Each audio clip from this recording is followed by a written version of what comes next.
მოგესალმებით, მონოგარიკულ ტელეკომპანია პულსის ეთერშია. მე დღეს ძალიან საინტერესო გადაცემა მინდა შემოგთავაზოთ. დღეს მონოგრაფს პირველად სტუმრობს თბილისის სახელმწიფო სამედიცინო უნივერსიტეტის ენდოკრინოლოგიის კათედრის ხელმძღვანელი პროფესორი მარინა გორდელაძე. ქალბატონო მარინა, დიდი ხანია ვგეგმავთ თქვენს ჩაწერას ამ სტუდიაში. ამ თუ თემა, რომელზეც ჩვენ დაველაპარაკოთ, აინტერესებს ძალიან ბევრ ადამიანს და თქვენი გამოცდილება, თქვენი პროფესიონალიზმი მე მყარნახულობდა ყოველთვის იმას, რომ თქვენ ყოფილიყავით ჩვენ სტუდიაში. და დღეს მადლობა მინდა გადაგიხადოთ სტუდიაში სტუმრობისთვის, დათმობილი დროისთვის.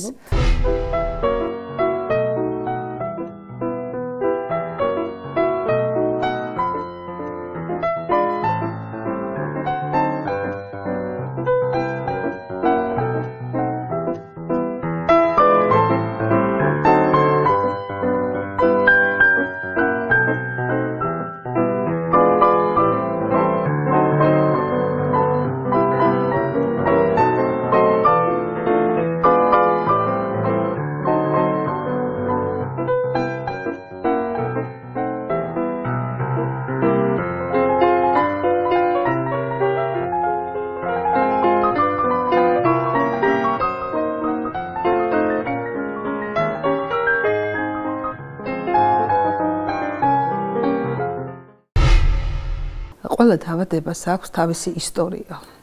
როგორ შემოდის სცენაზე და რა არის აი პირველი სიმპტომატიკა, პირველი ნიშნები, როდის გაჩნდა საერთოდ აი ეჭვი ამ თავადების შესახებ და თუ შეიძლება ეს ისტორია, მე ვიცი ძალიან საინტერესო ისტორია აქვს აი დიაბეტის გამოჩენას სამედიცინო სივრცეში და ვთქვათ აი მოკლედ გავიგებთ ისტორია და შემდეგ უკვე ძალიან მნიშვნელოვან თემაზე ბავშვთა დიაბეტზე მინდა ვისაუბროთ უფრო დეტალურად. გმადლობთ დაინტერესებისათვის და ალბათ ამას საფუძვლად უდევს ის, რომ დიაბეტი გახლავთ ერთ-ერთი ყველაზე მეტად გავრცელებული დაავადება მსოფლიოში. წარმოგიდგენიათ და ეს მონაცემები არის დიაბეტის მსოფლიო ატლასიდან 2025 წლის გამოცემის 9 მილიონზე მეტ ადამიანს დღეს აქვს დადასტურებული დიაბეტი და ვინც ჯერ კიდევ არ იცის ამის შესახებ, ეს არის კიდევ ერთი იმდენი, რასაც ჩვენ პრედიაბეტს უწოდებთ და აი ამ უზარმაზარი მასიდან აბსოლუტურს ვერ ვიტყოდი, დიდი უმრავლესობა ეს არის მეორე ტიპის დიაბეტი, განვითარებული ჭარბი წონის, უმოძრაო ცხოვრების წესის, არასწორი კვების გამო და 10 მილიონამდე კი ეს გახლავთ ტიპი 1 დიაბეტი, რომელსაც მიეკუთვნება ბავშვთა და მოზარდთა დიაბეტი და რაოდენ საინტერესო არ უნდა იყოს, გაჩნდა ბოლოს მონაცემები, რომ მოზრდილ ასაკშიც, აი 60 წლის ქალბატონსაც კი დაუდასტურდა პირველი ტიპის დიაბეტი. რომ გადავიდეთ ისტორიაზე და ჩვენი მაყურებლისთვის გასაგები იყოს, სულ ორიოდე აქცენტს დავსვავ, მეორე ტიპი ვახსენეთ, პირველი ტიპი, რითი ვადგენთ პირველი ტიპის დიაგნოზს გარდა კლინიკური სურათისა, რატომ ვაკეთებ ამაზე აქცენტს, თქვენ ეხლავე გაიგებთ. ესე იგი, დიაგნოსტიკა, უტყუარი დიაგნოსტიკა, ეს არის დიაბეტთან ასოცირებული ანტისხეულები. ეს 1977 წლიდან დაიწყო ამის შესწავლა და ეს არის 4 ძირითადი ანტისხეული, მეხუთეც არის, მაგრამ დიაგნოსტიკისთვის არ გამოიყენება ინსულინის მიმართ, გლუტამატ დეკარბოქსილაზას მიმართ, თიროზინ ფოსფატაზას მიმართ და თუთის ტრანსპორტერ 8-ის მიმართ. რადგან ანტისხეულები გვაქვს, ესე იგი დაავადება როგორია? ავტოიმუნურია, დიახ, პირველი ტიპი და მას გენეტიკური წინასწარ-განწყობა აქვს. ამიტომ ჰორმონული პოზიციიდან ტიპი 1 დიაბეტი ადის იმუნოლოგიურ სივრცეში. აი ეს უბრალოდ განსხვავება რო გაგვეკეთებია და უღრმესი მადლობა ამ შეკითხვისათვის. დიაბეტის ისტორია. დიაბეტის ისტორია არ გახლავთ ეს მხოლოდ ფაქტები. ეს არის მით უმეტეს ჩემთვის ბავშვთა ენდოკრინოლოგისათვის. ეს არის ტიპი 1 დიაბეტის ცოცხალ ფესვებთან, ცოცხალ ისტორიულ სამედიცინო ფესვებთან შეხება. ეს მთელი 35 საუკუნოვანი ისტორია ეს გახლავთ მედიცინის, გნებად კულტურის ეს გახლავთ კლინიკური აზროვნების ევოლუციის დინამიკა. 35 საუკუნეს საიდან დაიწყო?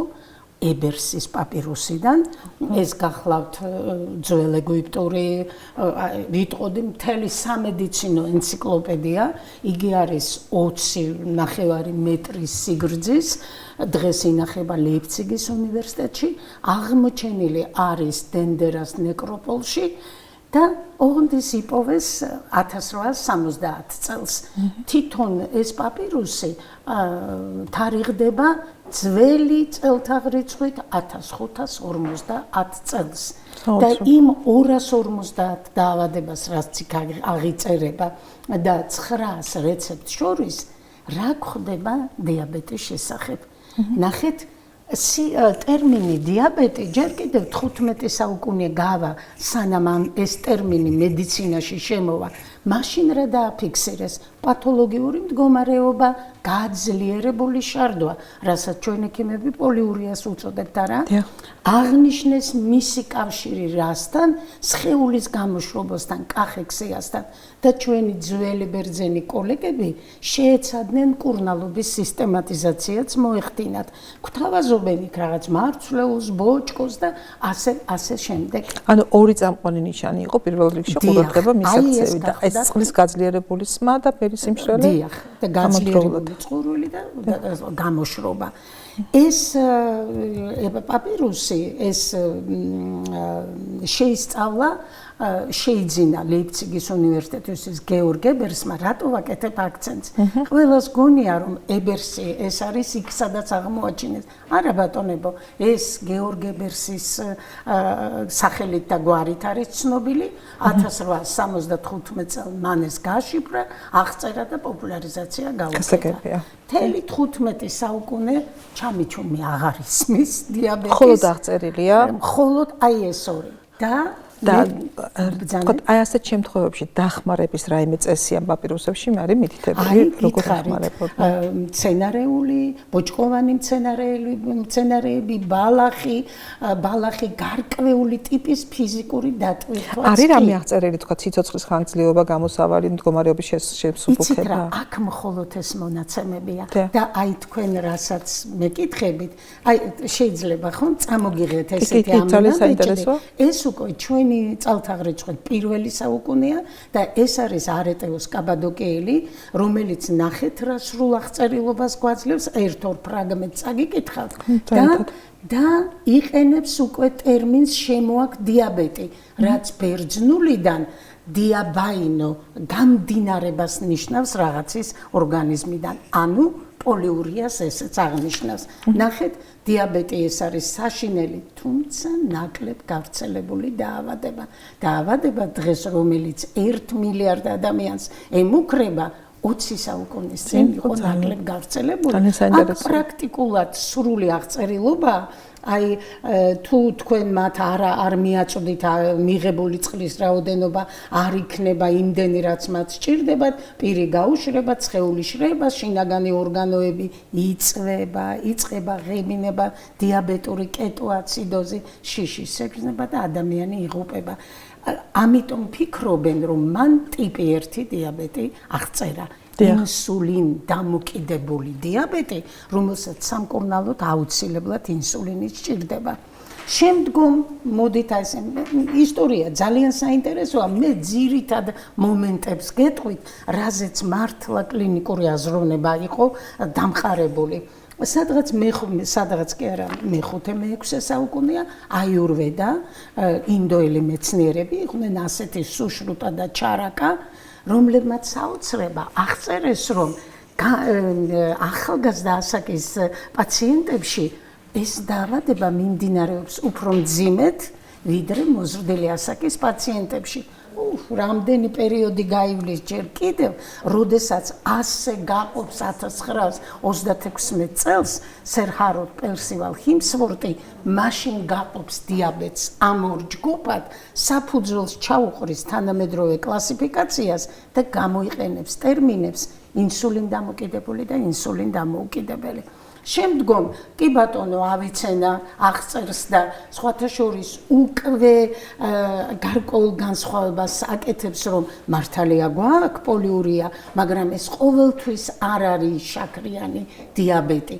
მას ვინ დაამატა ამ ტერმინ დიაბეტს შაქრიანი მელიტუს ეს გახლდათ, ვერ გამოვტოვებ თომას უილის, რომელმაც ელემენტარულად ორგანოლეპტიურად, ალბათ გემოგაუსინჯა რა, შარდში თქვა, რომ ამ მდგომარეობის დროს შარდი ტკბილია, არავინ არ მიაქცია ამას ყურადღებას, მხოლოდ დაახლოებით 100 წლის შემდეგ მეთიუ დობსონი, ექიმი ლივერპულიდან ამბობს, რომ აი ასეთი პოლიურიის დროს ერთ შემთხვევაში პაციენტების სისხლში და შარდში არის გლუკოზა და ეს გამოწვეულია სწორედ სისხლში გლუკოზის არსებობით, მან რა თქმა უნდა სისხლში გლუკოზის განსაზღვრის მეთოდი არ იცოდა და ამიტომ ტერმინ დიაბეტს დაამატა მელიტუს.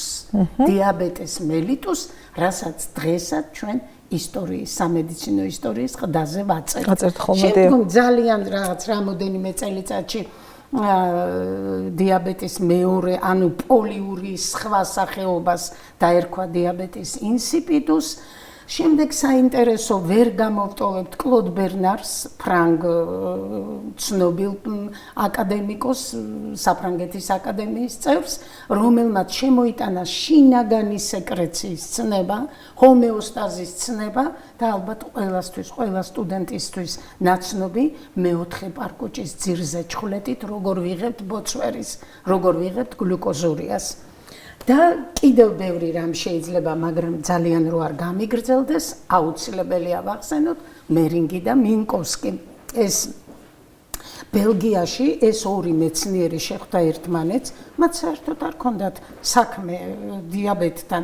ისინი სწავლობდნენ პანკრეასის გავლენას კუჭნაწლავის ტრაქტზე და ვიცით დღეს ხომ ვიცით ნამდვილად, რომ პანკრეასი გარდა ენდოკრინული სეკრეციისა, ეგზოკრინულ სეკრეციას არა, საწვლის მომნელებელ ენზიმებს აწარმოებს და მათ პანკრეატექტომია ჩაატარეს. განუვითარდა დიაბეტი.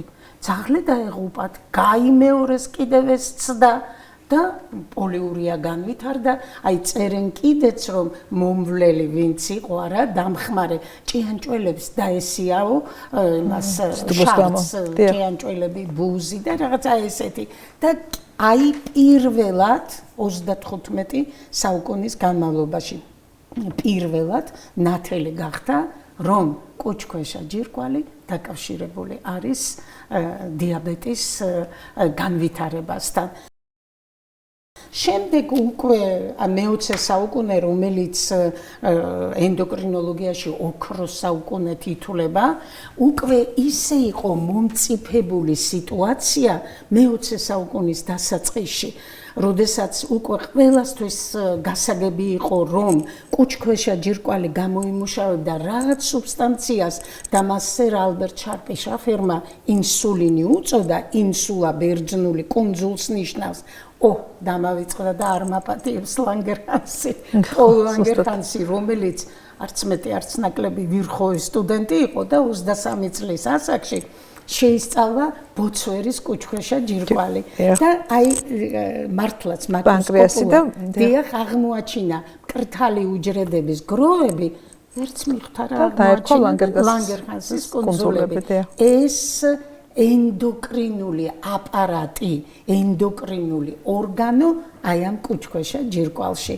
და მოკლედ ისეა მომწიფებული მე-20 საუკუნის დასაწყისში სიტუაცია, რომ საკითხი დგას, როგორ გამოვყოთ კუჭქვეშა ჯირკვლიდან ისე ინსულინი, რომ არ დავაზიანოთ ენზიმებით და არ მოხდეს მისი, ასე ვთქვათ, ზედმიწევნით ნატიფი, სათუთი და ამავდროულად დაზიანებისთვის ძალიან სახიფათო ორგანო. რა თქმა უნდა, ეს ისეთი ჩვენ ალბათ ვიტყვით, მაგრამ ეს არის აბსოლუტურად უნიკალური ჰორმონი. საერთოდ ყველა ჰორმონს თავისი რიტმი გააჩნია, მაგრამ ჩვენ როდესაც ალბათ შევეხებით მისი სეკრეციის ფაზებს, ეს მართლაც უნიკალურია. და აი მივახლოვდით ალბათ ყველაზე მსხვილ მოთამაშეს დიაბეტოლოგიის სცენაზე, ეს გახლავთ სერ ფრედერიკ გრანდ ბანტინგი, რომელიც მაშინ არც სერი იყო, ერთი ჩვეულებრივი ქირურგი გახლდათ და მას ეს შემოგვინახა ისტორიამ დაეღუპა მეგობარი ბავშვობაში შაქრიანი დიაბეტით და მას ჰქონდა ეს იდეა, აწვალებდა ეს იდეა, რომ ეპოვა რაღაც გასაღები დიაბეტის გადასარჩენად და ნახეთ მან რა მოიფიქრა. გადაკვანძოს კუჭქვეშა ჯირკვლის სადინარი, გამომტანი სათვლის მომნელებელი ფერმენტების გამომტანი სადინარი, აცინოზური უჯრედები, რა თქმა უნდა, დაიღუპებიან და აი მერე იმ პანკრეასიდან მიიღოს გამონაწვლილი. და ეს გააკეთა, აქაც უამრავი საინტერესო არის, იცით, ალბათ დროში თუ ვართ თუ არა, ძალიან საინტერესოა, ამ იდეით მიდის ტორონტოს უნივერსიტეტში, იყო ასეთი პროფესორი მაკლეოდი, ჯონ მაკლეოდი, რომელიც თავად მუშაობდა, ძალიან ფიზიოლოგიის კათედრის პროფესორი გახლდათ და ძალიან აინტერესებდა დიაბეტის თემა. და დაუთმო ლაბორატორია, გამოუყო სტუდენტი, ჩარლზ ბესტი, აი ნახავთ მე როგორ საინტერესოდ გადაიკვეთება ამათი ცხოვრება და მოკლედ დაიწყეს 20 წლის შემოდგომიდან დაიწყეს ამ საკითხზე მუშაობა და აი თქვენის ნებართვით, აი ესეთი ეს წამოგიღეთ ამუნარიდი ჩემი ერთ-ერთი ლექციიდან ჩვენთვის ისიც არის ცნობილი ამ ძაღლის ნომერი, ძაღლი ნომერი 431, სახელად მარჯორი, რომელსაც გაუკეთეს პანკრეატოქტომია, ამოკვეთეს, ხო? კუჭქვეშა ჯირკვალი, განვითარდა შაქრიანი დიაბეტი და სხვა ძაღლის კუჭქვეშა ჯირკვლის ექსტრაქტი რომ შეუყვანეს, სისხლში გლუკოზის განსაზღვრის მეთოდს ფლობდა აი ეს ბანტინგი გახლავთ ეს ბესტი, მისი 22 წლის სტუდენტი განუსაზღვრეს ძაღლს სისხლში გლუკოზა და აღმოჩნდა, რომ იგი დაქვეითდა. ევრიკა. ნაპოვნი იქნა ასეთი ამდენი ადამიანის იმედი. გადამრჩენი. და საერთოდ ყოველთვის ინსულინ თერაპიის ადამიანებში ცოტა მერე დაიწყო, მაგრამ 1921 წლის 7 აგვისტო სწორედ პირველი დღეა ინსულინ თერაპიის. დიახის გაუკეთდა ძაღლს. შემდეგ მიდის ამ ექსტრაქტის, რა თქმა უნდა, გაწმენდა. აქ ბევრი მომენტია, აღარ გამოუყო მაკლეოდმა თანხები და თავისი ბინა სახლი გაყიდა ბანტინგმა და მთელი ამბები. ასეთ შორის აი აქაც არის შესანიშნავი ფილმია The Quest. და ეს ყველაფერი არის მოთხრობილი, როგორ წვალობდნენ, როგორ მუშაობდნენ. Dog number 310. We're going to put you to sleep. We're going to open you up and tie a bit of catgut around the ducts leading into your pancreas. Oh, when you wake up, you won't know anything's been going on. But for the next 6 weeks, your pancreas is going to shrivel up and wither away. Maybe give us the answer to an old riddle. და დგება 1922 წელი. აი ნახეთ ეს იმ პერიოდის ფოტო გახლავთ, როგორ მდგომარეობაში მიყავთ ბავშვები ტორონტოს ბავშვთა ჰოსპიტალში. და ეს ბიჭუნა არის 13 წლის ლეონარდ ტომპსონი, რომელიც უკვე კახექსიური და გამომშრალი როგორც ხედავთ. აი, როგორი კახექსიურია. სხვათა შორის მე მყავდა ერთი პაციენტი მიხეილი 17 კილო ქონდა მოკლებული, რომ მახსოვს, რომ მოიყვანეს პირველად. მოკლედ ეს ხომ ერთ-ერთი კარდინალური ნიშანია და აი 1922 წლის 11 იანვარს ლეონარდ ტომპსონს პირველი ინექცია უკეთდება. და საიდანაა ეს მიღებული ეს ინსულინი? ეს მიღებული არის, კარგი შეკითხვა იყო. ბოცვრის თუ? არა, ეს უკვე იყო ხბოს კუჭქვეშა ჯირკვლიდან. აი, ღორის ინსულინი ყველაზე ახლოს არის ადამიანის ინსულინს, ამინომჟავური შემადგენლობით 1 ამინომჟავით განსხვავდება, ხარის 3 ამინომჟავით.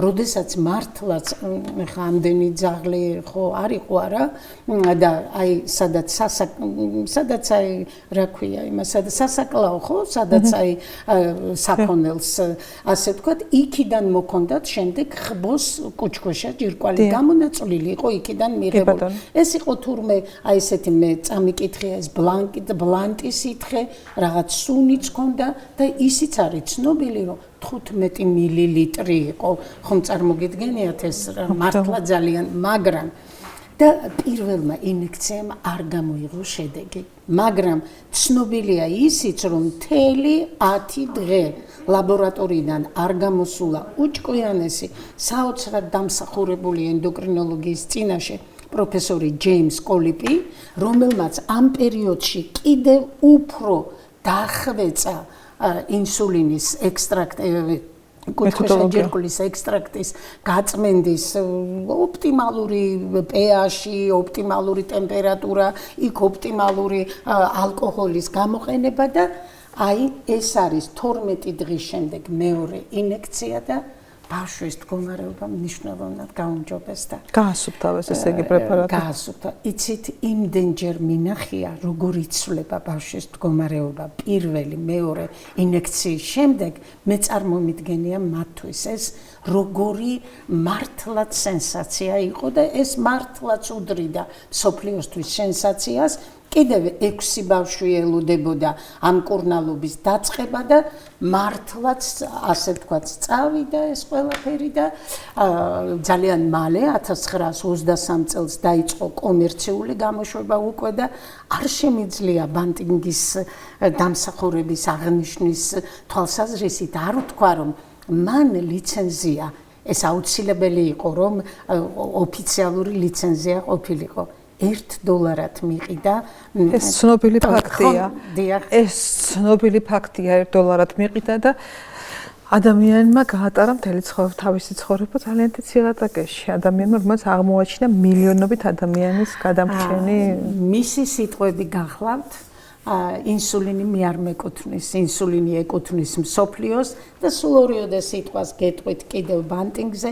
იგი ყველა ცნობილმა უნივერსიტეტმა აირჩია თავის საპატიო დოქტორად, მაგრამ რა თქმა უნდა, რაც მთავარია და უნდა მეთქვა 1923 წელს ოქტომბერში მას მიენიჭა ნობელის პრემია. თქვენ ხომ იცით, ვერიკო, არ ხდება ნობელის პრემიის ასე 2 და 3 წლის ნამუშევარში მინიჭება, მაგრამ ეს იყო ის მოვლენა, რამაც მსოფლიო მედიცინა გაყო ინსულინამდე და ინსულინის შემდგომ ერად.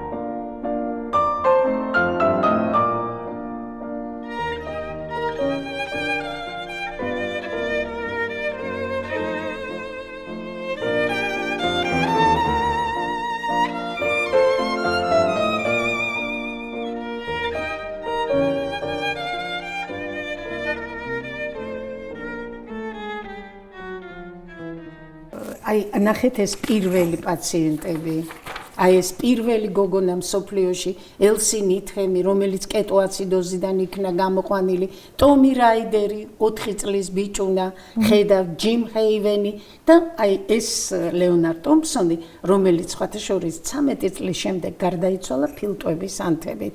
ჯერ კიდევ არ იყო მაშინ ფლემინგის მიერ აღმოჩენილი ანტიბიოტიკი. და ეს საოცრად საინტერესო ქალბატონი ელიზაბეთ ჰიუ, რომელიც გახლდათ იმდროინდელი ამერიკის შეერთებული შტატების სახელმწიფო მდივნის ქალიშვილი.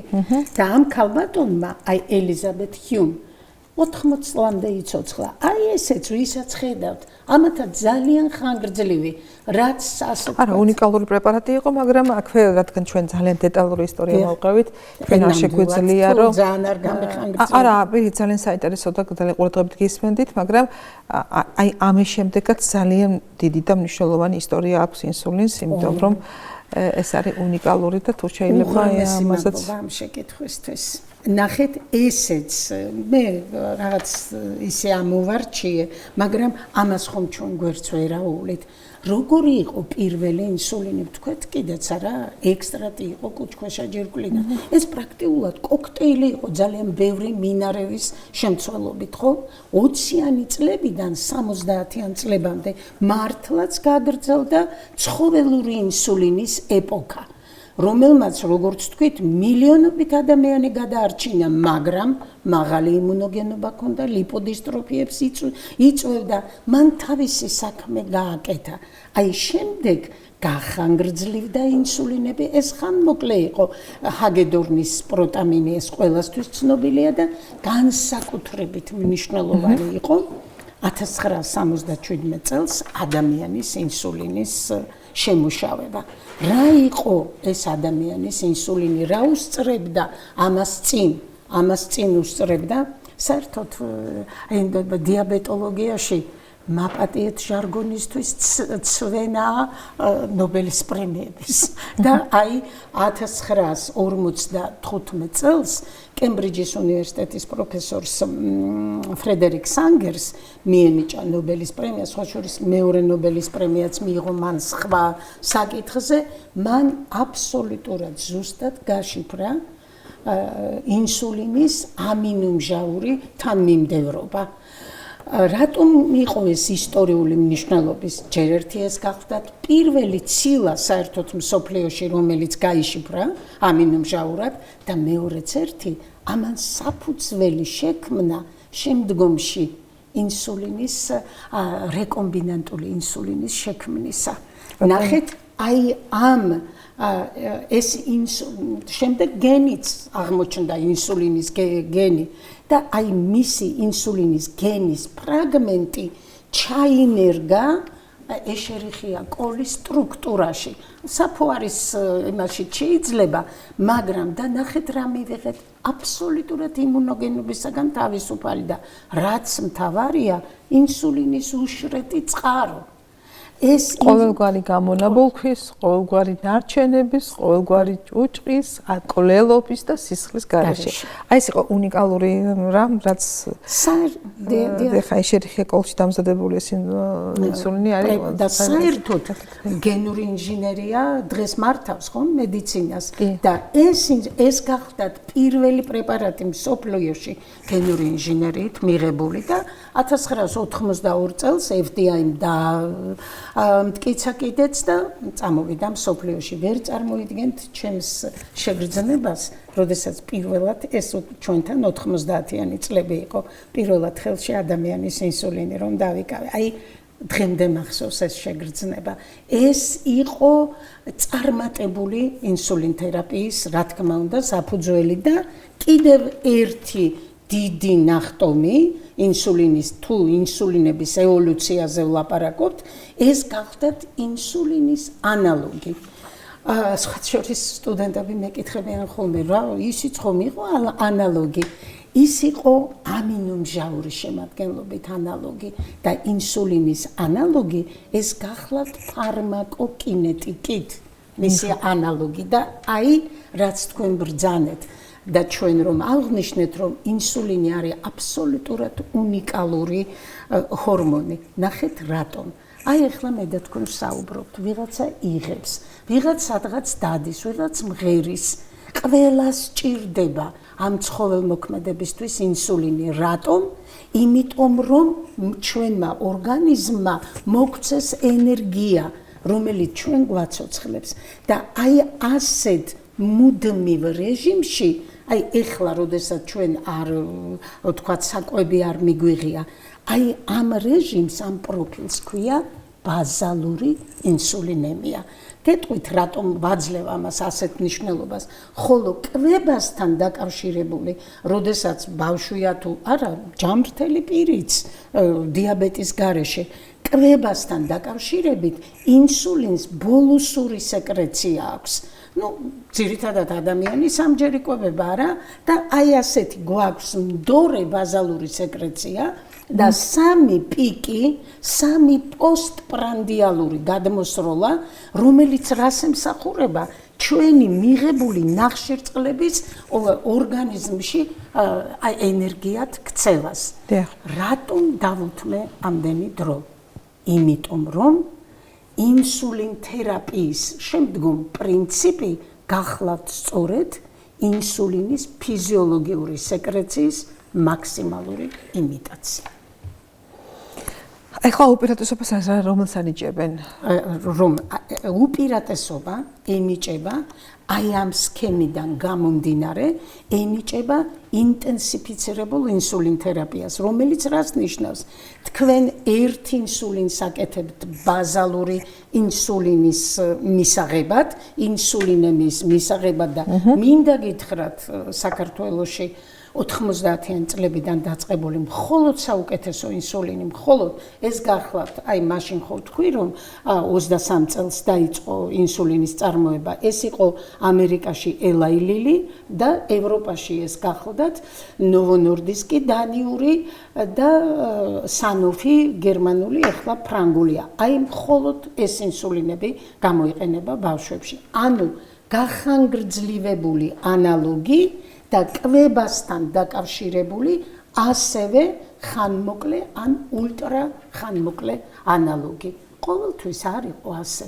აი ძალიან დიდი ნაბიჯი იყო ჰაგედორნის ინსულინი, მაგრამ ნახეთ მას, რომელსაც ჩვენ ვიყენებდით ბაზალური ფონის შესაქმნელად, თავად ქონდა პიკები და ჭირდა ამის ხო ეს არ გჭირდება და ეს ამდენი პიკი ერთმანეთს რო ედება, რას ვიღებთ? ვიღებთ ყველაზე არასასურველ გართულებას, ჰიპოგლიკემიას. ჰიპოგლიკემიას, რომლის მართვა უნდა იცოდეს ყველა ადამიანმა და გადაუდაბოდ ეს აუცილებელი გახლავთ. მეცაც გეტყვით ვერიკო. ნახეთ ლოგიკურად რომ მივიდე იქამდე სადაც მინდა მივიდე, სულ ორიოდე სიტყვით ვიტყვი რომ როგორ ვაკონტროლებდით ჩვენ დიაბეტს? თავიდან ორგანოლეპტიურად, ხო? შემდეგ შარდში ისაზღვრებოდა გლუკოზა, აი ნახეთ ურინ ტესტინგი, შარდში ისაზღვრებოდა გლუკოზა. ეს ამ წუთიერ გლუკოზას კი არ გიჩვენებთ. ეს გიჩვენებთ 9 საათის წინ შარდის ბუჩი დაგროვებულ და ასე რომ თქვენ ამითი ვერ მიიღებთ გადაწყვეტ მით უმეტეს ჰიპოგლიკემიას ხო საერთოდ ვერ მიიღებთ და ვერ მიიღებთ. და ნახეთ მხოლოდ 1967 კეთდებოდა იქამდე რა თქმა უნდა ლაბორატორიებში ქიმიური მეთოდით ფეილინგის და ასე შემდეგ. მხოლოდ 97 წელს დავიწყეთ გლუკომეტრი. ანუ პაციენტს პირველად მიეცა საშუალება თავად გაიკონტროლოს, როდესაც საჭიროა, მაგრამ ჭირდებოდა დიდი წვეთი, შეცდომები იყო ბევრი, არ იყო ასე ხელმისაწვდომი, დაიხვეწა ამას და ეხლა გლუკომეტრები მართლაც მინიმალურ წვეთს მოითხოვს, გარდა ამისა აქვს მეხსიერება. აი მაგალითად მოხვედით დიახ ექიმთან და ეუბნებით მინდა გითხრათ ხანდახან იტყვებიან ხოლმე ბავშვები, მაგრამ ჩვენ შეგვიძლია წინა პასუხები ვნახოთ და აი იმას ვერაფრით ვერ შეცვლიან. თუმცა სხვა მეთოდებიც არსებობს, მაგრამ თინეიჯერებს ცოტა ეპატიებათ ალბათ. და აი მივუახლოვდით იმას, რამაც ჩემის აზრით მართლაც გადაატრიალება მოახდინა დიაბეტის მართვაში. ეს არის გლუკოზის უწყვეტი მონიტორინგის სისტემა და აი ახლა ჩემი თავი ვაიცულა, ხელი არ გამექცეს, იმიტომ რომ აი ზუსტად ხარზე მაგრდება და ახლობით 3-3.5 სანტიმეტრია ესეთი სენსორი გახლავთ, რომელიც ინტერსტიციულ სითხეში ზომავს გლუკოზას და საჭიროებისამე ბაწობს.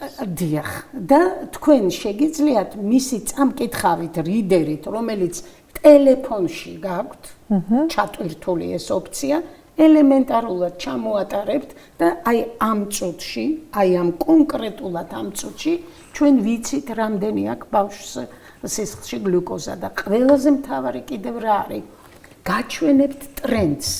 ანუ ეს გლუკოზა ზემოდან ჩამოვიდა ქვემოთ, თუ ქვემოდან ადის ზემოთ.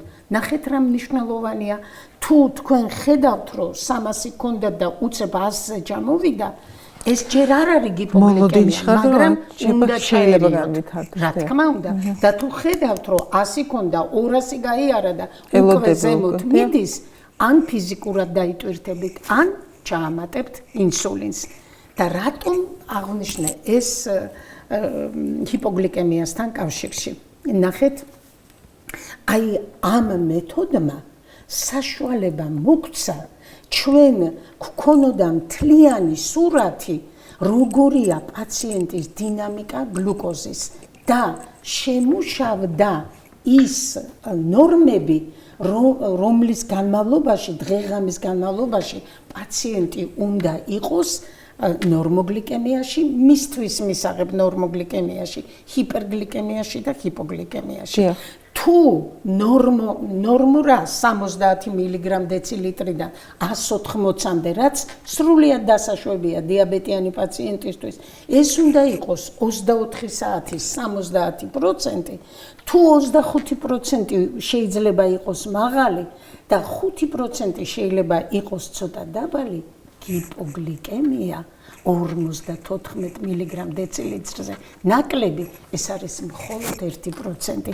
გამოვთვალე ვერიკო ეს და ეს არის 14 წუთი. აი ნახეთ საწავი და დიაბეტის მართვა. ნუ ჩვენ მოგწონდა რომ მართავთ, თქვათ ბავშვი კარგი შაქრები აქვს, კარგი გლიკოჰემოგლობინი აქვს. გლიკოჰემოგლობინსაც უნდა აღნიშნოთ, რა არის გლიკოჰემოგლობინი? ნახეთ სისხლძარღვი. მასში მოძრაობს სისხლი, რომელშიც გლუკოზა არის 80-დან 120 მგ დეცilitrამდე, ხო? ბუნებრივია, იგი იწვევს გლიკოზირებას, თუნდაც სისხლძარღვის კედლის, არა? ყველა ჩვენი ორგანიზმის ცილის, ყველა ცილის, მაგრამ ბიოპსიას ხო არ გავაკეთებთ ანალიზისთვის, ამიტომ ვიკვლევთ მის შემცველობას ერითროციტებში, რომელიც რამდენი ხანი ცოცხლობს ორგანიზმში? 3 თვე. ამიტომ მე თუ ამ წუთში გავაკეთე, მოვიდა პაციენტი და ამ წუთში მას აქვს 120, მშვენიერი ანალიზი აქვს, არა? არ უნდა მოტყუდეთ. გლიკოჰემოგლობინი, რომელიც რეტროსპექტულ ინტეგრალურ მაჩვენებელს მაჩვენებს და უნდა იყოს ნორმაში არაუმეტეს 5.7%-ისა, შეიძლება კონდეს 10 და 11. ეს სრულიად მიუღებელია ჩვენთვის, მაგრამ კიდევ ერთი მომენტი აქვს უაღრესად საინტერესო. ნახეთ, თქვენ გყავთ 2 პაციენტი, ერთსაც 7 და 1 აქვს სიტყვაზე ვთქვათ, ან 7 და 2 გლიკოჰემოგლობინი და მეორესაც, მაგრამ ერთს უფრო ცუდი მონაცემები აქვს სისხლძარღვოვანი გართულებების მხრივ, მეორეს უკეთესი. რაშია საქმე? აი ვისაც ცუდი მონაცემები აქვს, იმას აქვს დიდი ვარიაბელობა. ეს არის ყოველ სახიფათოზე. 260, 50, 350, გამიგეთ? ამიტომ გლიკოჰემოგლობინს გარკვეული ლიმიტაციები გაუჩნდა და აი ეს შეცვალა გლუკოზის უწყლოდმა მონიტორინგმა, როგორ შეცვალა, ჩვენ ვიცით პაციენტს და მასთან სასაუბროთაც, მშობელთანაც კარგია. რა კარგია ვეუბნებით, თქვენი შვილი 70-75% იყოს სულ ნორმაში. აი ვხედავთ, რომ გიპო სულ არ გქონიათ. იცით, როგორი გახდა მკურნალობა, უფრო ადამიანური. ერთია ექიმი როა კმაყოფილი მონაცემებით. მეორეა მშობელი და უნდა იყოს კმაყოფილი, ბავშვი უნდა იყოს ბედნიერი. ბავშვს არ უნდა კონდეს შეზღუდვა, იმისი არ უნდა ეშინოდეს, რომ მას შეიძლება გიპოგლიკემია განუვითარდეს. როგორი მნიშვნელოვანი რამ დამავიწყდა, ამ უწყვეტი მონიტორინგის სისტემას აქვს განგაში სისტემა და თუ თქვენი მიცემული ჩარჩოებიდან გამოვიდა გლუკოზის დონე, ის აუცილებლად ატეხავს განგაშთან და არ გაჩერდება, განსაკუთრებით გიპოგლიკემია არ გაჩერდება, სანამ ბავშვის გლუკოზა თუ არ აწევთ ამ გლუკოზას. ძალიან სწრაფი ნაბიჯები და ძალიან დიდი რამაა გაკეთებული და ეს და მაინც მიუხედავად იმისა, რომ ეს დაავადება დღეს უკვე ასე ვთქვათ, მკურნალობას დაქვემდებარებული, ასე დავარქვათ, იმიტომ რომ განუკურნებელი დაავადებაა ნამდვილად. აი, ასეთ შემთხვევაში ესე კი ძალიან დიდი ტრაგედიაა ხოლმე ოჯახისთვის, როდესაც იგებენ, რომ პატარა ბავშვს აქვს ინსულინი. სჭირდება ინსულინი, ხო? ხო, აი და მე ეს შეკითხვა მაქვს თქვენთან, რომ ესე ჩვენ ვიცით, რომ ეს დიდასაკში ჩდება მეორე ტიპის ინსულინა გამრთხოვებში მხატვრობაში. აი გიტოვებს რაღაცა სარკმელს, რომ თქვა მაშინვე არ გადახვიდე ინსულინს. რა თქმა უნდა. აი მოდი ხა თქვა, აი თქვენ ბრძანეთ, რომ ეს უფრო გენეტიკურად გამბირებულია, პირველი ტიპის. აი მე მინდა ეთიოლოგია პათოგენეზზე გავჩერდეთ. აი რა არის? აი რა დროს უნდა იყოს ადამიანი ვთქვათ, აი გენეტიკური დატვირთულობის დროს რას უნდა აქცევდეს ყურადღებას. არის თუ არა ჩადებული გენეტიკისა, ჩვენ ვიცით ბევრ დაავადებაში, რომელიც დამემკვიდრებადია და იცით დიდ პროცენტში გადადის, ერთი რომ ვთქვათ რა პროცენტში გადადის, ეს ძალიან მნიშვნელოვანია. აი არსებობს, შენ თუ ასე მოიქცევი, შესაძლებელია ეს ძალიან იშვიათად გაჩნდეს. აი თუ არსებობს ამდაგვარი მითითებები, აღწერილობა, რაღაცა რეალურად დასაბუთებული და არა ვთქვათ, აი ვარაუდების დონეზე. ვერიკო, თქვენ შეეხეთ იმ საკითხს, ანუ საუბარი არის რადიკალურ განკურნებაზე, ხომ? რატომ რადიკალური განკურნება რისგან ინსულინ თერაპიის არ საჭიროება, ხო? ამიტომ მოდით ცოტა შორს წავიდეთ, რა ხდება მართლაც ესე უნივერსალურად, რატომ ზიანდება კუჭქვეშა ჯირკვალი, რაშია საქმე? ნახეთ რა ხდება. ბავშვი ძალიან ადრე, მას გენეტიკურად იცით რა აქვს. ის კი არა, რომ გინდა თუ არა სისხლში გლუკოზა მაუწიოს. მას აქვს გენეტიკურად განპირობებული ვერ გაუწიოს წინააღმდეგობა კუჭქვეშა ჯირკვლის ბეტა უჯრედების დამაზიანებელ ფაქტორებს. რა ფაქტორებია ესა? აუცილებლად ვირუსული ინფექცია. ვირუსული ინფექცია, D ვიტამინის უკმარისობა, თქვენ წარმოიდგინეთ საკეისრო კვება, არასწორი კვება და მარცვლოვნების ადრე საკეისრო კვეთა? საკეისრო კვეთაც ეს ჩემთვის ძალიან მნიშვნელოვანია. საკეისრო კვეთაც კი არის დაკავშირებული იმასთან, რომ ბავშვი შეიძლება შემდგომში ტიპი 1 დიაბეტი განუვითარდეს. და ქალბატონო, რატო არ საუბრობთ ამაზე უფრო ხშირად და უფრო მეც და მე ხა დიდი სიამოვნებით თქვენ თუ მომცემთ მშობლებს და თუ მათ ექნებათ სურვილი, მე სულ ფიქრობ ხოლმე, რომ ადამიანმა დაუშვას შეცდომა, ან მიიღოს არასწორი გადაწყვეტილება და ამის შემდეგ აი მე ხშირად ვხვდება ხოლმე უცხოეთში, ვთქვათ, ეს კულტურა უფრო სამწუხაროდ არის ჩვენ ქვეყანაში არ არის. ჩვენ ერთმანეთს ვესაუბრებით, საკეისროებზე არა, აი ნებისმიერ ქმედებაზე, ნებისმიერ, როცა შენ რაღაც ჩაიდინე და პოსტ რეტროსპექტიულად შენ ფიქრობ, რომ ეს არ უნდა გაგეკეთებინა. და მე ამას ვინახავ ჩვენ სამეგობრო წრეში ვლაპარაკობთ, რომ ეს რო არ გამეკეთებინა, ალბათ ეს ასე არ იქნებოდა. მაგრამ როცა შენ ფიქრობ, რომ შენ შეგიძლია ათასობით ადამიანი დაიცვა, რატომ არ უნდა თქვა, რომ აი მე რო ეს არ გამეკეთებინა, არასაჭირო შემთხვევაში ხა საკეისრო კვეთა ჩემი უშუალო პროფილი თქვენ იცით არის გადამრჩენი ოპერაცია. აღნიშნულია, თორე რომ გითხრათ, რომ აღნიშნულია, რომ ესეც კი უწყობს. აი ნახეთ რა შესაქმე. ასეთ წვეთად ძალიან ბევრ რაღაცაზე წერია საკეისრო კვეთა და საბოლოო ჯამში აუტიზმის სპექტრთან დაკავშირებით ძალიან ბევრი კვლევებია. ხო, ნახეთ არა, რამდენი იდება. იქ დიაბეტი, იქ აუტიზმი და ყველა სამწუხარო იცით რატო ვამახვილებ ამაზე ყურადღებას განსაკუთრებულად. არის შემთხვევები, როცა ადამიანი გამოუვალ მდგომარეობაში ხარ. გაგვიწრო მენჯი, აწპათიც, აცლადნო, ძალიან დიდი ტრაგედიაა, რომ ორგანო მე სხვაშორის ამ ბოლო პერიოდში ღია და გახსნათ ვამბობ ხოლმე, როგორც კოჭლობა არ არის კარგი, იმიტომ რომ შიშიმოპირი ადამიანი, როგორც მხედველობის დაკარგვა არის შიშიმოპირი, ჩემთვის, როგორც მე გინეკოლოგის ხალხის მინდა თქვა, რომ არასაჭირო შემთხვევაში გაკეთებული საკეისრო კვეთა არის ინვალიდობა. არ შეიძლება ქალს რისკის შემცველი, აი ესეთი ორგანო კონდეს და ეს მიაჩნდეს კომფორტად. მე გული მწყდება, იმიტომ რომ ქართველი ხალხი ძალიან გონიერია. თინეიჯერები ესეთი განათლებული და ყოვლის მომცველი ცოდნის მქონე ხალხია. სად მიდის მათი ეს ცოდნა, განათლება, კულტურა, რომ ადამიანი გაუგებარი მიზეზების გამო ტკივილის მოხსნის მილიონი მეთოდოლოგია არსებობს, მიდის ინვალიდობაზე, შვილის ავადმყოფობაზე, მილიონი რისკის შექმნაზე, რატომ? აი მე გულის ტკივილით ვამბობს. გაიადვილოს ის რაც ყველა ქალმა უნდა და გამოიაროს. შენ ხო დედა ხარ პირველი, მე არ ვიცი ხა ქალი რომელიც მშობიარობს და აი მისი დამოკიდებულება ჩემი შვილი შემდგომში როგორ იქნება და არა მარტო გავაჩინო.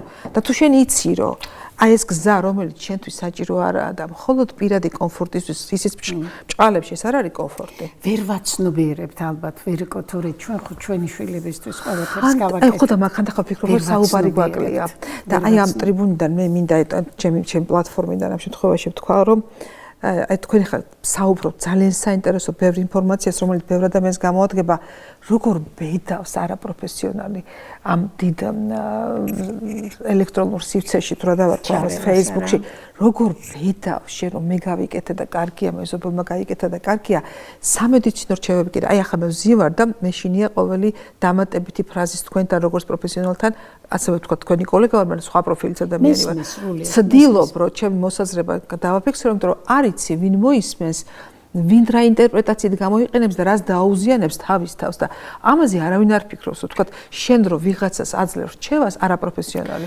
ჩემ შვილს აქვს მაღალი შაქარი აი იცით რა ეს როგორ თქვენთანაც იგივე იქნება ნახეთ რეებს უწერენ ქონდარი მოადუღე ეს ნუ აი 13 წლის არის და აი ეს წყალი დაალევინე და ის წყალი მართლაც ეს დანაშაულია ეს აუცილებლად სრულიად გეთანხმებით უნდა ხო და ისე ფიქრობ ხოლმე რომ როგორ უნდა აღვიქვეთოს აი განსაკუთრებით აი ალბათ უნდა მოეკითხოთ იქ ადმინები უფრო ჩაირიონ აი ამ ჯგუფებში რომ აი ამ რჩევების მიცემა დიაბეტთან და მე დიაბეტზე მაქვს საქმე აი ისეთ მე გამეხარდა რომ თითქმის ყველა პროფილის ადამიანი ვინ ჩემთან მოდის სტუმრად ეთიოლოგია პათოგენეში საკაისრო კვეთა ყველგან ურევია და ეხლა საოცრება იყო თქვენ ზარეთ ნუ თუ ვერ უნდა მიხვდეს ადამიანი რომ აი იქ სადაც შეგიძლია შენ ხო სიცოცხლის დათმობ შენი შვილისთვის აი შენ დედა შეგიძლია რომ არიდო 1-11 რისკი და შენ ამ დროს რას აკეთებ? ნუ წარმოუდგენელია. აი ნახეთ ჩვენც ხდება ოლიკო ესა და ვერიკო და მე ამ წიგნშიც მაქვს მოტანილი რომ 1000-ნაირი არც კი ვიცი რა უწოდო მედიცინასთან ახლოს რო არ ჩაულია და აძლევენ რჩევებს რომ აი ინსულინი არ დაუწყო. მოდით თქვათ რატომ უნდა დაუწყოთ აუცილებლად ინსულინი.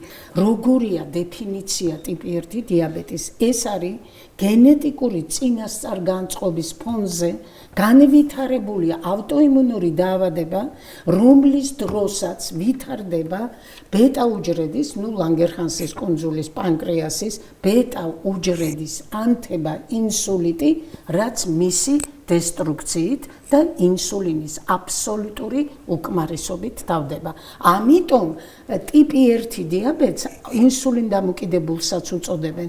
რატომ? სიცოცხლის შესანარჩუნებლად ინსულინი არის საჭირო.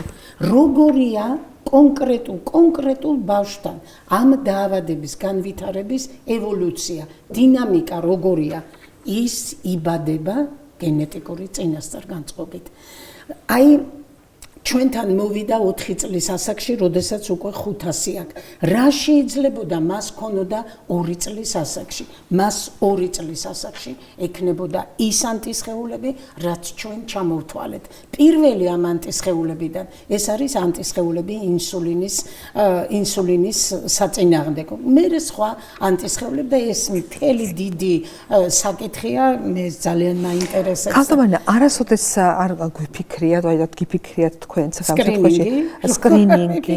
ამას ვფიქრობ, რომ აი თქვათ მათ ვისაც გენეტიკური განწყობა გააჩნიათ და ამის გენეტიკური განწყობის გამოვლენა არ არის ესე ადვილი, მაშინ ის 50,000 იბადება ხო საქართველოში ალბათ. აი 50,000 ახალშობილს ვერ გაუკეთებ ხაშელა ტიპირებას. არა მე ვგულისხმობ რასაც და ანამნეზური მონაცემებით ყველა დედას რა თქვა იგივე ანტენატალური მეთვალყურების დედან მეწოდა ჩაყევით დომინანტური მემკვიდრეობა არ არის დიაბეტიანი დედის შვილს 2%-მდე აქვს რისკი. სადღაც თუ არის წინაპრებში შეიძლება ის. მამისას უფრო მეტი 3.6 თქვენ წარმოიდგინეთ, დედაც და მამასაც რო დიაბეტი აქვს, ბავშვს 50% აქვს რისკი, მეტი კი არა. ანუ გენეტიკური მომენტი არის 50%, 50% კიდევ გარემო ფაქტორებია. თქვენ იცით რა უნდა გითხრათ, პასუხად, სად მიხვედით? ერთადერთი ქვეყანა 2024 წლიდან იტალია, რომელიც აკეთებს დიაბეტთან ასოცირებული ანტისხეულების და ცელიაკიის ერთად უნივერსალ და ძვირადღირებულია. ძვირია და ამას ძალიან გეტყვით ამ საკითხს, ეს მე ძალიან მაინტერესებს, ამაზე საერთაშორისო კონგრესებზეც მქონია მოხსენება. ნახეთ რატომ რა ხდება, აი ისევ ჩვენ ბიჭუნას დაუბრუნდეთ, რომელიც უკვე 4 წლის ასაკში დიაბეტი აქვს. ანტისხეულები როცა ჩნდება, რას ამბობს აი ამ ევოლუციის დიაგრამის ავტორი ჯორჯ ეიზენბარტი? დიაბეტის საათი ირთვება, როდესაც ციკ-ციკს იწყებს, როდესაც ჩნდება პირველი ანტისხეული. მაგრამ აი მთელი ამოცანა რაშია? თქვენ არავითარი დისგლიკემია არ გაქვთ, ბავშვს არავითარი ჩივილი არ აქვს, აქვს მხოლოდ ანტისხეულები. და ეს იმიტომ აქვს, რომ მას ჰქონდა გენეტიკური წინასწარ-განწყობა და რაღაცა ფაქტორმა, ძირითადად ეს არის მაინც ვირუსი, კოქსაკი, ეხო, პაროტიტი და უამრავი სხვადასხვა ვირუსები და ასე შემდეგ. თუმცა, ნახეთ, არ არის მარტივი დიაბეტში ყველაფერი. COVID-19-მა არ გამოიწვია პირველი ტიპის დიაბეტის მატება მსოფლიოში. უფრო სწორად ეს იმატებს, მაგრამ იმაზე მეტად არა, ვიდრე იყო პროგნოზირებული. ანუ კიდევ რაღაცა სხვა ფაქტორია. მოკლედ, გქონდა ტრიგერი, რაღაც დაზიანების, წამოვიდა ანტისხეულები, დაიწყო იმის დაზიანება, კუჩქოშა ჯირკვლის დაზიანება. თქვენ არც გლუკოზა გაქვთ დარღვეული, არავითარი კლინიკური ჩივილები არ გაქვთ. და ნახეთ, ყველაზე ცუდი, როდესაც უკვე ისე შეგიმცირდათ ინსულინის რაოდენობა, ბეტა უჯრედების რაოდენობა, რომ 10-15% დაგჭათ, მაშინ იწყება გამოვლინება. მაშინ ეწყებათ დიაბეტი. აქ ალბათ სირთულე იმაშიცაა, რომ იწყება ინსულინ თერაპია. თუ ადამიანს ზოგს ეწყება 4, ზოგს 5, ზოგს 10 წლის ასაკში, ალბათ ეს იქნება, აი არსებობს კალენდარი, რო თქვა ძალიან შეძლებულ ქვეყანას შეუძლია რომ დაიწყოს ეს სკრინინგი, როდის უნდა გააკეთოს ეს პირველად? როგორ ზუსტ შეკითხვებს მაძლევთ, გამიხარდა, ამაზე მქონდა დიდი მოხსენება, სკრინინგი უნდა გაკეთდეს 2 და 7 წლის ასაკში. 2 წლის ასაკში რატომ აქვთ ამ ბავშვებს ასე? იმიტომ რომ მათი ავტოიმუნური სისტემა უფრო სწორად არ არის ჯერ ჩამოყალიბებული და ისინი მეტად მგრძნობიარე არიან საერთოდ ავტოიმუნური პროცესების მიმართ. ისე შეკითხვა. ქალტომარინა, თქვენთან საუბარი არასოდეს არ მომწყდება, ძალიან საინტერესოა და ჩვენ ალბათ შევხვდებით ამ ფორმატის გარეთ ჩემს ძირითად სამუშაო არეალში აუცილებლად მინდა რომ შევხვდეთ. მე მინდა თქვენ კითხოთ ასეთი რამ, როგორ ფიქრობთ, აი მეტად ზედმიწევნით ძვირადღირებული ტესტის ძვირადღირებულობას განაპირობებს თვითონ მეთოდის სიძვირე, ლაბორატორიულად მეთოდის სიძვირე განაპირობებს. თქვა თუ საქართველოში ამის განვითარების საშუალება იქნება და თქვა შეიქმნება ლაბორატორია, რომელიც ამას გააკეთებს. ბოლომდე მივიყვან ამ საკითხს. აი ვიპოვეთ 2 წლის ასაკში. 1 ან 2 ანტისხეული, ხო? 5 წლის განმავლობაში 44%-ში განვითარდება. 10 დიაბეტი 10 წლის განმავლობაში 70%-ში, მთელი სიცოცხლის განმავლობაში 100%-ში, მაგრამ დაუშვათ ვიპოვნეთ აი 2 წლის ასაკში, მაშინ რა რაც მინდა გზა, რომელიც ტაძართან არ მიმიყვანს. ანუ დიაბეტის განკურნებასთან. აქ ბერევით მხოლოდ არსებობს პრეპარატი ტეპლიზუმაბი, რომელიც $200,000 საჭირო, ეს არის 2 კვირიანი კურსი, ერთ კურსს ჩაიტარებთ, 2 კვირის შემდეგ კიდევ უნდა გაიკეთოთ და თუ დიაბეტი უნდა განვითარებულიყო, აი მეორე ეტაპიდან მესამე ეტაპში გადასვლას აჩერებს, არ კურნავს. ამ თვალსაზრისით ანტისხეულებთან დაკავშირებით მეტი წინ არაფერი არ გვაქვს. ჩვენ შეგვიძლია მხოლოდ შევაჩეროთ და ვისაც არ გაუკეთეთ ეს $400,000-იანი ჩარევა, მას 29 კვირაში განუვითარდა და ვისაც გაუკეთეთ 54 კვირაში. დიდი არაფერი შეღავათია, ხო? მაგრამ ეს იყო ერთი გზა დიაბეტის მკურნალობის. მე გულს არ დაგწყვეტავთ. დღეს დიაბეტს, პირველი ტიპის დიაბეტს ახალი სახე აქვს. და რა ვქნა ეს შედარება უნდა მოვიყვანო, ჩემი არ გახლავთ არაჩვეულებრივმა ქალბატონმა, ჩემმა კოლეგამ, ბავშვთა ენდოკრინოლოგმა ბელგიიდან შანტალ მეთიუმ დიაბეტის მდგომარეობა დღევანდელი შეადარა ორსახოვანი იანუსს. გახსოვთ ხომ? ერთი ასაკოვანი სახე იყურება წარსულში და ახალგაზრდა სახე იყურება მომავალში. აი რა არის მომავალში. ტეპლიზუმაბი პირველი. მეორე ეს გახლავთ ღეროვანი უჯრედების გადანერგვა. ღეროვანი უჯრედებიდან, რომელიც პოლიპოტენციურია და თქვენ გინდათ კარდიომიოციტს მიიღებთ, გინდა ჰეპატოციტს, ასევე შეგიძლიათ მიიღოთ ბეტა უჯრედი და აი ამ მიმართულებით არის ასეთი კვლევა ვერტექსი, მართლაც არის დიდი შედეგები. ანუ დიაბეტის რადიკალური განკურნების შანსი შეიძლება გაჩნდეს. ეს არის პოლიპოტენციური უჯრედი. ეხლა თქვათ კიდევ რა გზა გვაქვს. ეს არის ღორის, რადგან ესე გავს აპარატი ენდოკრინული ადამიანის ენდოკრინულ აპარატს, ღორის უჯრედების გენეტიკური ცვლილება.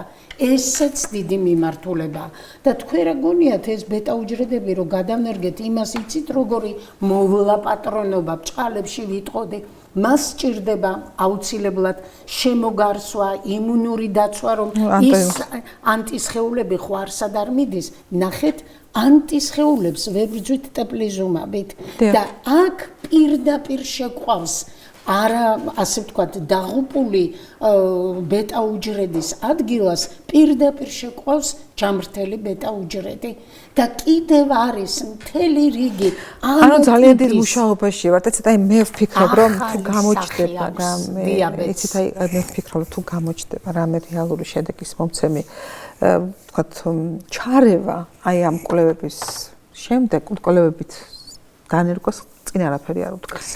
ეს ისეთი მძიმე პათოლოგია და ეს იმდენად განაპირობებს ადამიანის ჯანმრთელობას და მის პროდუქციულობას, ქვეყნისთვის ეს უნდა გახდეს პრიორიტეტი, მაგრამ ამას სჭირდება ძალიან კარგი სტრატეგიული წინადადების მომზადება და მე იმედს ვიტოვებ, რომ უახლოეს მომავალში ეს ისე სწრაფად ვითარდება, რომ როგორც კი გამოჩნდება გზა, ეს უნდა იყოს განხილული და დაექვემდებაროს დამატებით სკრინინგის განსაზღვროს. მე ბედნიერი ვარ, რომ ჩვენ ბავშვებს აქვთ გლუკოზის უწყვეტი მონიტორინგის სისტემა, აბსოლუტურად ყველა და სულ 2-3 წუთი არ შევეხეთ, უბრალოდ სწორი არ იქნება, რომ არ შევეხოთ, ეს არის პომპა ინსულინის, აი თუ ხო, რომელიც ასევე დიახ, მუდმივი ინფუზია, რომელიც რა თქმა უნდა თქვენ როგორი საუკეთესო ინსულინის ანალოგი არ უნდა გააკეთოთ, თქვენ რა თქმა უნდა იმ სქემას ზუსტად ვერ იმეორებთ. აი პომპა 78 წლიდან დაიწყო, ბევრს რის საშუალებას იძლევა ძალიან მცირე რაოდენობით ინსულინი ჭირდება, იმიტომ რომ ფიზიოლოგიური რაოდენობა მიდის და პირდაპირ სისხლში მიდის. ესეც პირდაპირ სისხლში მიდის და თქვენ შეგიძლიათ უამრავი ტიპის პომპა მე აქ წამოგიღეთ, ანუ ისა გაქვთ დამატებული ალგორითმი, ამას ჩვენ ვეძახით ლუპ სისტემას დახურული მარყუში, ნახეთ თქვენი მიცემული ალგორითმით შედის ინსულინი არა ორგანიზმში. აკონტროლებთ გლუკოზას, გლუკოზის უწყვეტი მონიტორინგი და თქვენს მობილურზე, თქვენს Android-ზე გაქვთ მართვის ალგორითმი. აი რა არის ეს? ეს არის ხელოვნური პანკრეასი. ამიტომ რატომ მომწონს დიაბეტის მენეჯმენტის ევოლუციის ეს სქემა? ნახეთ ეს გლუკოზის განსაზღვრა სისხლში და ეს გლუკოზის მიწოდება და სად შეიკრიბა ეს ყველაფერი ხელოვნურ პანკრეასში. ეს არის გენიალურია. ის სხვათა ყველაზე ამ ეტაპზე როგორც ხედავ ეს არის ყველაზე უვნებელი გზა და საქართველოს ამას ხელმისაწვდომობა გვაქვს. პომპა არის, იყიდება და ჩვენთან საკმაო რაოდენობის, ვერ ვიტყვი რომ ბევრს, მაგრამ იცით რომ ეს არ არის მკლათიაფი, ჯერჯერობით პომპა სახელმწიფო პროგრამით არ არის, მაგრამ მინდა ვთქვა, საუკეთესო ინსულინი, კონტროლის საშუალებები, აი ეს უწყვეტი მონიტორინგი, ჰოსპიტალიზაცია, ამბულატორია ეს ყველაფერი არის ჩადებული. კი ბატონო. მე მინდა ძალიან დიდი მადლობა გადაგიხადოთ, უბრალოდ დრო შეერთებია, მაგრამ ძალიან საინტერესო ინფორმაცია მოგვაწოდეთ.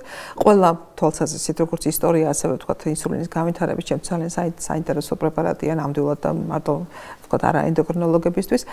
ამიტომ მინდა გითხრათ, რომ ესე იგი ჩვენი პირველი სტუმრობა იყო თქვენი, მე კიდევ გელოდებით ჩემს სტუდიაში, თუ კი რამე შეიძლება განსაკუთრებით და საჭირო იქნება ცვლილება ამაზე შეიძლება დაველაპარაკოთ. კიდევ ერთხელ დიდი მადლობა თქვენ, კი დავემშვიდობებით ჩვენს ტელემაყურებელს.